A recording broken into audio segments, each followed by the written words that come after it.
नमस्कार, अपना उत्तर प्रदेश में आप सभी का स्वागत है। मैं हूं आपके साथ प्रियंका तिवारी। खबरों को विस्तार से जानेंगे। हमीरपुर से खबर है, जहां आपको बता दें कि स्थानीय जिम्मेदारों की साठगांठ के चलते हमीरपुर में धड़ल्ले से अवैध खनन जारी है। 2 दिन पहले ही आर्या न्यूज के कैमरे में प्रतिबंधित मशीनों के द्वारा खनन करने की तस्वीरें कैद हुई थी।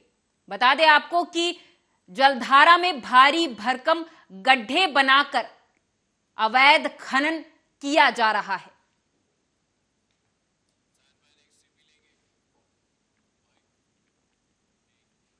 रायबरेली से अगली खबर है। बताते चले कि कोरोना के बाद बिगड़े आर्थिक हालातों को सुधारने के लिए आम लोग नए नए प्रयोग कर रहे। इसी कड़ी में रायबरेली के एक कारोबारी ने शादियों में बुक करने के लिए कार को हेलीकॉप्टर का लुक दे दिया।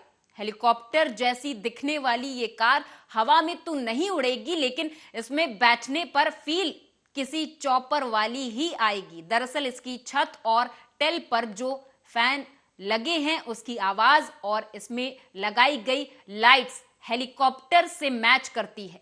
यही वजह है कि ये चले भले सड़क पर, लेकिन इसे देखकर फीलिंग हेलीकॉप्टर की ही आती है। इसे रायबरेली के ही स्थानीय मिस्त्री ने मॉडिफाई किया है। सोच थी कि तमाम लोग होते हैं जो शादी विवाह में अपने दुल्हे को और दुल्हन जो होती हैं उनका सपना होता है कि मैं हेलीकॉप्टर से अपने वर को या वधू को लेके आऊं। तो उन लोगों के सपने को साकार करने के लिए मैंने एक रूप दिया है कि ये जो लोग हों अपने दूल्हा दुल्हन जो हो अपने सपनों को साकार कर सकें, अपनी शादी विवाह में इनको बुक कर सकें और उनको पूरा ले सकें। वो जी हम इससे व्यवसाय करेंगे। ये व्यवसाय पर्पस के लिए लाई गई है। इसमें खास तौर से दूल्हे की एंट्री और दुल्हन की एंट्री के लिए ये है। इसके मॉडिफाई में कितना खर्चा है? तो मोडिफाई का भी आकलन तो नहीं किया गया है, अभी इसमें काम और चल रहा है, बहुत काम बाकी है इसमें, लेकिन ये पूरी तरीके से उड़ने को तैयार है। यूपी के बुलंदशहर में अनूप शहर थाने में तैनात पीआरडी के जवान ने होमगार्ड और पीआरडी में भर्ती कराने के नाम पर लाखों की ठगी की है। 8 शिक्षित बेरोजगारों से 30-30 हजार की वसूली लेते समय इसका वीडियो अब वायरल हुआ है। बुलंदशहर के एसएसपी श्लोक कुमार ने जांच के आदेश दे दिए हैं। कि हम लोगों से 8 लोगों से पीआरडी में लगवाने के लिए 30-30 हजार रुपये लिए थे जी। पैसे ले लिए और 1.5 महीने में बोला था कि हम तुम्हारा काम करा देंगे, लेकिन अब 20 महीने हो गए, अभी तक हमारा कोई भी काम नहीं कराया, नहीं कोई पैसा वापस किया है। किसने लिए थे? मेरा नाम कुलवीर कुमार है जी। मैं गांव मनापुर से पोस्ट सूरजपुर मकैना तहसील डिवाई से यहाँ आया हूँ। ऐसा है कि हमसे 2 साल पहले करीबन रुपए लिए थे कपिल पंडित जी शर्मा जी ने, वो जिरौली के रहने वाले हैं। उन्होंने बोला था हमसे जब पैसे लिए थे कि हम तुम्हारा 1.5 महीने में ही काम करा देंगे, लेकिन आज 20 महीने हो गए। क्या काम करा रहे थे? पीआरडी में काम करा देंगे, लेकिन आज तक उन्होंने ना तो हमारी नौकरी लगवाई और ना हाँ पैसे वापस दिए। हम जब उनके पास पैसे मांगने जाते हैं तो आजकल कहते हैं, और हम फ़ोन करते हैं तो फ़ोन पे हमें धमकी देते हैं। कितने लोगों से लिए? हम 8 लोगों से उन्होंने पैसे लिए हैं और फिलहाल वो पीआरडी के पद पे। किसी की लगी 8 में से नौकरी? नहीं, किसी की नौकरी। अयोध्या से अगली खबर है। बताते चले कि आरएसएस के पूर्व प्रचारक उमेश मिश्रा के साथ मकान बेचने के नाम पर धोखाधड़ी। मकान मालिक और बिचौलिए ने उमेश मिश्रा से 26 लाख रुपए ठग लिए हैं। बता दें आपको कि अयोध्या में एग्रीमेंट हुआ था। लखनऊ के गुंडवा थाना क्षेत्र में मकान है। उमेश मिश्रा की तहरीर पर मकान मालिक और बिचौलिए के खिलाफ कोतवाली नगर में मुकदमा दर्ज कर लिया गया है। हालांकि इस दौरान उमेश मिश्रा ने डिप्टी सीएम केशव प्रसाद मौर्य से भी मुलाकात की है।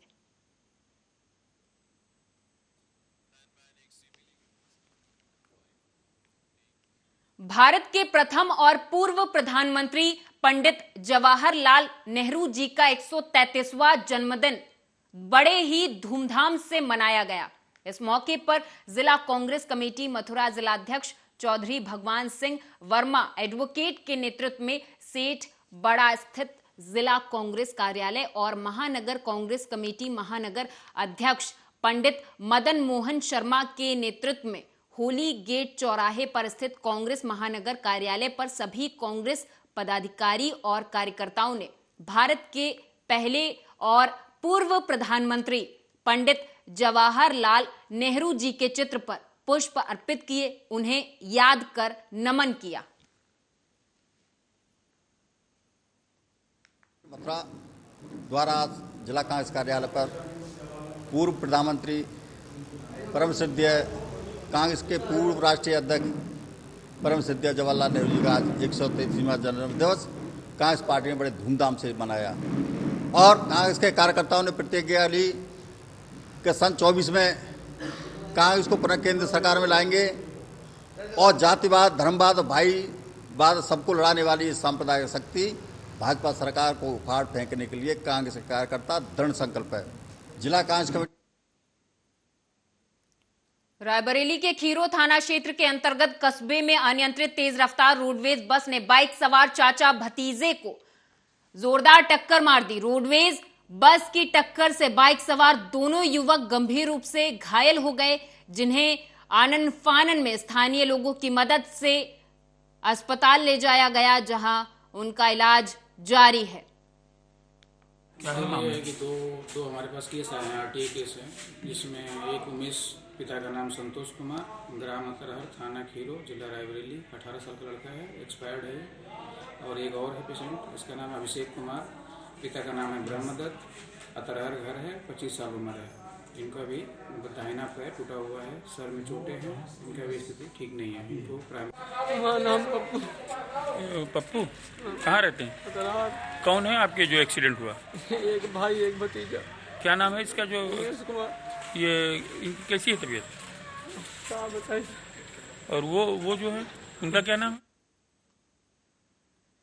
सरकार भले ही भू माफियाओं पर कार्रवाई कर नकेल कस रही हो, लेकिन यूपी के शाहजहांपुर में भू माफियाओं के हौसले लगातार बुलंद हैं। दबंग भू माफियाओं ने इस बार मंदिर की ही जमीन पर कब्जा कर लिया और मंदिर में वर्षों से पूजा अर्चना कर रहे पुजारी और साधुओं को जबरन मंदिर के बाहर निकालकर मंदिर में ताला डाल दिया। दबंग भूमाफिया मंदिर की बेशकीमती जमीन पर प्लॉटिंग कर रहे हैं। मंदिर बंद करने की शिकायत लेकर थाने पहुंचे साधुओं ने मंदिर बंद करवाने के खिलाफ प्रदर्शन कर तहरीर देते हुए मंदिर को कब्जा मुक्त कराए जाने की मांग की है। जलालाबाद कुछ गुंडों ने, बदमाशों ने सब खसा ली ईंटें और संत लोगों को निवास भी खसा लिया और धमकी देते हैं मंदिर में ताला लगाए हुए। हमें ये नहीं पता, ये तो सरकार लेके हम क्या जाने, हमें तो सहूलियत तो मेरा ब्याह हो जाता। संभल में दो समुदायों के बीच जमकर पथराव हो गया। पथराव में करीब आधा दर्जन लोग घायल हो गए। वहीं पथराव की लाइव वीडियो सोशल मीडिया पर जमकर वायरल हो रही है। इस मामले में पुलिस ने 6 की गिरफ्तारी की है।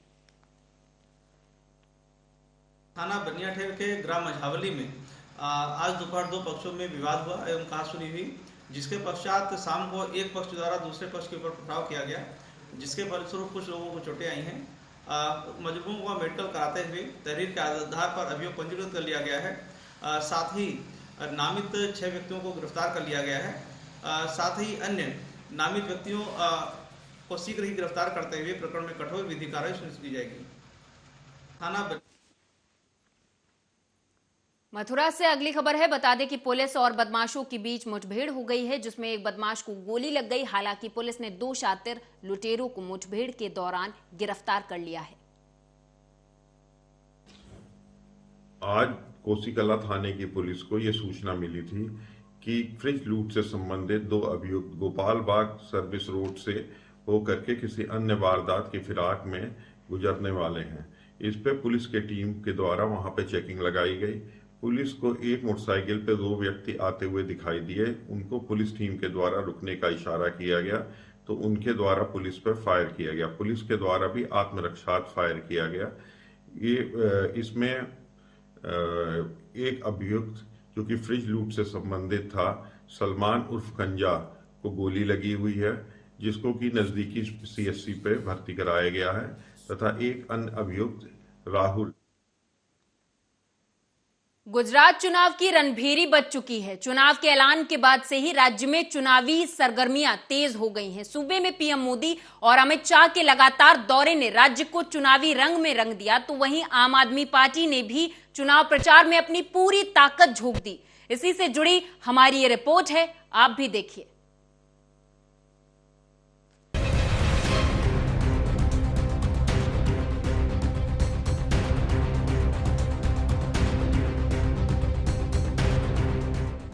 गुजरात विधानसभा का बिगुल बज चुका है।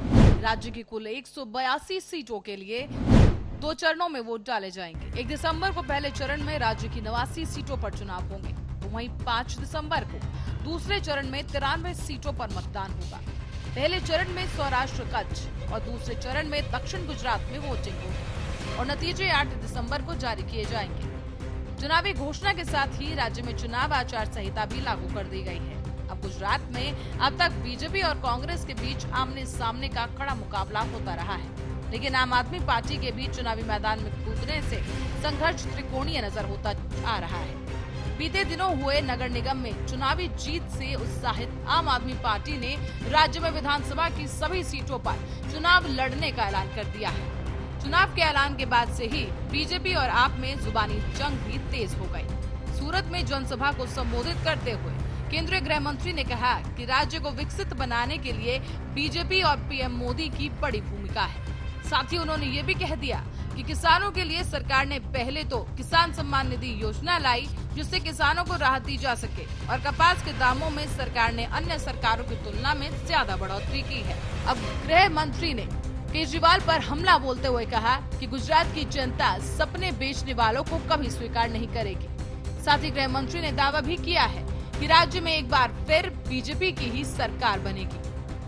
नरेंद्र मोदीजीના નેતૃત્વમાં ગુજરાતના 20 વર્ષના ગુજરાતની જનતાના વિશ્વાસ અને 20 વર્ષ સુધી ભારતીય જનતા પાર્ટીની સરકારોએ કરેલા વિકાસ એને એક ગતિ આપવાનો પણ દિવસ છે। શિક્ષા હો, સ્વાસ્થ્ય હો, પાણી, पर्यटन, ऊर्जा, कृषि, उद्योग, समाज कल्याण, दरेक क्षेत्रनी अंदर गुजरातनी अंदर एक आदर्श व्यवस्था बनावવાનું કામ આ 20 વર્ષની અંદર થયું છે। અને મોદીજીએ જે પરંપરાની સ્થાપના કરી હતી એને ભૂપેન્દ્રભાઈએ ડબલ એન્જિનની સરકારની કલ્પનાને ચરિતાર્થ કરી અને ઘણી વેગવંતી બનાવી છે અને એના પરિણામો आज जमीन पर जुआ मिली है। तो वही कांग्रेस की बात करें तो पिछले 5 सालों में कांग्रेस के 17 विधायक बीजेपी में शामिल हो चुके हैं। साल 2017 के चुनाव में बीजेपी और कांग्रेस के बीच कांटे का मुकाबला था। पहली बार बीजेपी की सीटें 100 से नीचे आई थी। राज्य के 3 युवा चेहरे हार्दिक पटेल, अल्पेश ठाकोर और दलित नेता जिग्नेश मेवाड़ी की तिगड़ी ने कांग्रेस के लिए काम किया था, लेकिन 2022 चुनाव में स्थितियां बदल चुकी है। अल्पेश ठाकोर और हार्दिक पटेल बीजेपी के खेमे में जा चुके हैं और कांग्रेस को हराने के दम भर रहे हैं। राज्य में पहले ही कांग्रेस कई गुटों में बची है, तो वहीं कांग्रेस के पास कोई भी बड़ा नेता नहीं है जिसकी लोकप्रियता पूरे राज्य में हो। चुनावी ऐलान के बाद राहुल गांधी के प्रचार करने को लेकर भी संशय बरकरार है। बता दें आपको कि राहुल गांधी इस दिनों भारत जोड़ो यात्रा पर है और भारत जोड़ो यात्रा गुजरात में नहीं जाएगी। मीडिया के सवाल का जवाब देते हुए कांग्रेस नेता राहुल गांधी ने कहा है कि गुजरात में कांग्रेस चुनाव जीतेगी। राज्य में भारी सत्ता विरोधी लहर है। सरकार ने जनता के लिए कुछ काम नहीं किया है। साथ ही केजरीवाल पर भी हमला बोला गया और कहा कि आम आदमी पार्टी का राज्य में कोई आधार नहीं। लड़ाई कांग्रेस और बीजेपी के बीच ही है। गुजरात चुनाव में कांग्रेस पार्टी बहुत इफेक्टिवली लड़ रही है और गुजरात चुनाव को कांग्रेस पार्टी गुजरात में जीतेगी। बहुत भारी एंटी इनकम्बेंसी है और जो आम आदमी पार्टी का है पूरा हवा में है, ग्राउंड पे कुछ नहीं है। But Congress party is a solid party in Gujarat. Congress party is going to win the election there. Aam Aadmi party ने इसुदान गढ़वी को राज्य में सीएम का चेहरा घोषित कर दिया है। अब बता दें कि इसुदान गढ़वी पत्रकार रहे हैं, जिसकी उनकी छवि पूरे राज्य में, जिसको आम आदमी पार्टी भूलना चाहती है। इसुद्दीन गढ़वी को सीएम चेहरा बनाने के पीछे एक वजह ये भी हो सकती है कि कांग्रेस और बीजेपी पाटीदारों पर दाव लगा रही है। आपने ओबीसी वोटरों को लुभाने के लिए ऐसा किया है। अब गढ़वी ओबीसी समाज से आते हैं, जिनकी राज्य में आबादी तकरीबन 36% है। साथ ही आपने राज्य में सरकार बनने के बाद बिजली फ्री और किसान कर्ज माफ करने का ऐलान कर दिया है। दिल्ली के मुख्यमंत्री अरविंद केजरीवाल ने कहा कि आम आदमी पार्टी राज्य में सरकार बनाएगी। केजरीवाल ने पार्टी की तुलना भगवान श्री कृष्ण से करते हुए कहा कि हमारी पार्टी 10 साल पुरानी पार्टी है, लेकिन 100 साल पुरानी पार्टी यानी कांग्रेस और 40 साल पुरानी पार्टी बीजेपी को हराने की ताकत रखती है। हम राज्य में दोनों पार्टियों को हराकर राज्य में सरकार बनाएंगे। 1.5 साल पहले गुजरात के अंदर 27 बीज भगवान ने बोए थे आम आदमी पार्टी के। वो पेड़ बनने वाला है। गुजरात में आम आदमी पार्टी की सरकार बनने वाली है। इतनी तेजी से दुनिया के इतिहास में किसी पार्टी का विकास नहीं हुआ। कोई पार्टी इतनी तेजी से नहीं बढ़ी। 10 साल पुराना एक बच्चा है, सामने इतने बड़े बड़े, कोई 125 साल पुरानी पार्टी है, कोई पता नहीं कितने कितने साल, और 10 साल का छोटा सा बच्चा है। हमने सुना है ना, श्री कृष्ण जी जब बच्चे थे उनको प्यार से, सम्मान से कान्हा कहते थे, कान्हा। अपने बचपन में कान्हा ने कई बड़े बड़े राक्षसों का वध किया था। यह आम आदमी पार्टी भी छोटी सी पार्टी है, ये भी कान्हा की तरह है, अपने सामने बड़े बड़े राक्षसों के वध कर रहे हैं। इसी बीच गुजरात चुनाव में अब AIMIM के प्रमुख असदुद्दीन ओवैसी की एंट्री हो चुकी है। असदुद्दीन ओवैसी ने आम आदमी पार्टी की तुलना छोटा रिचार्ड से की। उन्होंने कहा है कि जब कोविड शुरू हुआ था तब केजरीवाल ने तबलीगी जमात पर इसे फैलाने का इल्जाम लगा दिया ताकि सबको बदनाम कर सके। मामला कोर्ट में गया तो अदालत ने इसे झूठा करार दिया। साथ ही ओवैसी ने यह भी आरोप लगाया है कि दिल्ली में जब दंगे हो रहे थे तो इंसान हैवान बनकर एक दूसरे को मार रहे थे। इस दौरान दिल्ली के मुख्यमंत्री आखिर कहां थे? वो लोगों के गुस्से को कम करने की जगह राजघाट पर मौन व्रत कर रहे थे। यहाँ पर एक और पार्टी आई है, उसका नाम कोई किसी ने अच्छा रखा, भी मैंने सुना। क्या नाम रखा कि छोटा रिचार्ज उसका नाम रखा गया। यही किसी ने कहा था। किसने कहा? छोटा रिचार्ज। हाँ, छोटा रिचार्ज। अब ये छोटा रिचार्ज का नाम आप पार्टी है।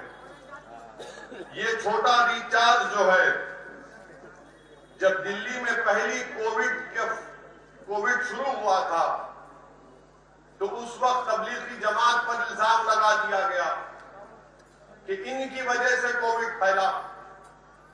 यही छोटा रिचार्ज ने एक इल्जाम लगाया था ताकि बदनाम किया जाए सबको कि इनकी वजह से कोविड फैल गया।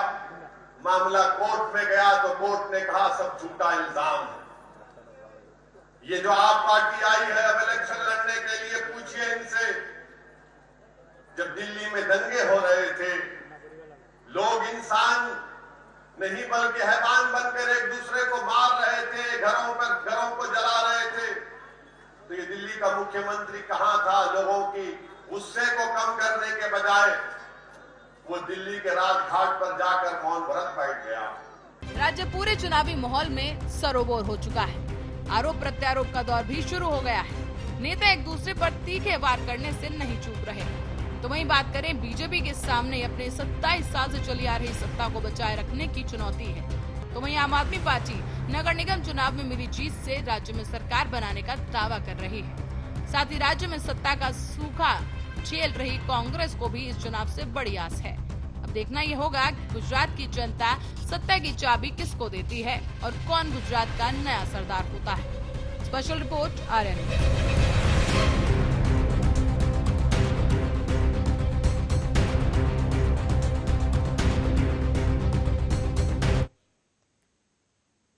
इसी के साथ इस खास पेशकश में मेरे साथ बस इतना ही। आप देखते रहें आर्या न्यूज।